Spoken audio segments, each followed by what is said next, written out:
Supreme court ने जम्मू कश्मीर से article 370 हटाए जाने के मामले की सुनवाई के दौरान एक बड़ी टिप्पणी की है।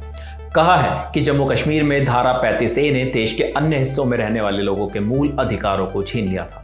हिंदुस्तान टाइम्स की खबर के मुताबिक चीफ जस्टिस DY चंद्रचूड़ की अध्यक्षता वाली संविधान पीठ ने सुनवाई के दौरान कहा कि अनुच्छेद 35A को 1954 में राष्ट्रपति के आदेश से संविधान में जोड़ा गया था। इसने लोगों को कम से कम 3 मौलिक अधिकारों से वंचित कर दिया। 5 जजों की पीठ के मुताबिक इसने जम्मू कश्मीर में अनुच्छेद 16A के तहत सार्वजनिक नौकरियों में देश के अन्य राज्यों के लोगों के अवसर की समानता का अधिकार छीन लिया। अनुच्छेद 19(1)(f) और 31 के तहत संपत्तियों के अधिग्रहण का अधिकार छीन लिया। इसके अलावा 35A ने जम्मू कश्मीर में अनुच्छेद 19(1)(e) के तहत देश के किसी भी हिस्से में बसने का अधिकार भी अन्य हिस्से के लोगों से छीन लिया। सोमवार 28 अगस्त को सुनवाई के दौरान सॉलिसिटर जनरल तुषार मेहता ने दलील दी कि अनुच्छेद 35A ने न केवल जम्मू कश्मीर के स्थायी निवासियों और अन्य निवासियों के बीच बल्कि देश के अन्य नागरिकों के बीच भी एक अंतर पैदा कर दिया था। उन्होंने कहा कि अनुच्छेद 35A एक गलती थी और साल 2019 में इस अनुच्छेद को संविधान से हटाकर देश की वर्तमान सरकार ने गलती सुधारने की कोशिश की। इस पर नेशनल कॉन्फ्रेंस के नेता मोहम्मद अकबर लोन की ओर से पेश वरिष्ठ वकील कपिल सिब्बल ने कहा कि तत्कालीन प्रधानमंत्री जवाहरलाल नेहरू बाहरी लोगों को जम्मू कश्मीर में अचल संपत्ति खरीदने की अनुमति देने के इसलिए खिलाफ थे क्योंकि इससे घाटी की खूबसूरती खराब हो सकती थी। कश्मीर के लोगों का इससे नुकसान ही हुआ।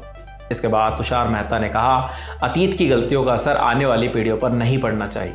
मेरा मानना है कि 2019 तक जो गलतियां जारी रहीं उन्हें सुधारना सही है। इस मामले को जम्मू कश्मीर के लोगों के दृष्टिकोण से देखना चाहिए। अब तक उन लोगों को समझाने वालों ने उनसे कहा था कि अनुच्छेद 370 एक नुकसान नहीं बल्कि उनका विशेष अधिकार है और इसके लिए लड़ते रहना चाहिए। ये सबसे दुर्भाग्यपूर्ण बात है क्योंकि जो अनुच्छेद उनके अधिकारों और विकास में बाधा बना हुआ था उसे उन्हें एक विशेष अधिकार की तरह बताया जा रहा था। सॉलिसिटर जनरल तुषार मेहता का आगे कहना था कि जम्मू कश्मीर के लोगों के लिए वेलफेयर वाले कानून पहले लागू नहीं हो रहे थे।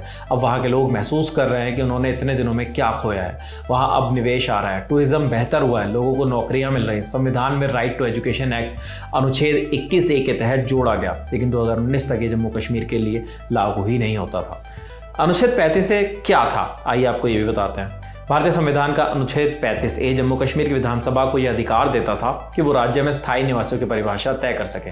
संविधान में यह भी बताया गया था कि जम्मू कश्मीर विधानसभा 2/3 बहुमत से कानून बनाते हुए ये काम कर सकती है। अनुच्छेद 35A जम्मू कश्मीर से बाहर के लोगों को राज्य में कई अधिकारों से वंचित करता था और राज्य के स्थायी निवासियों को कई तरह के विशेष अधिकार भी देता था।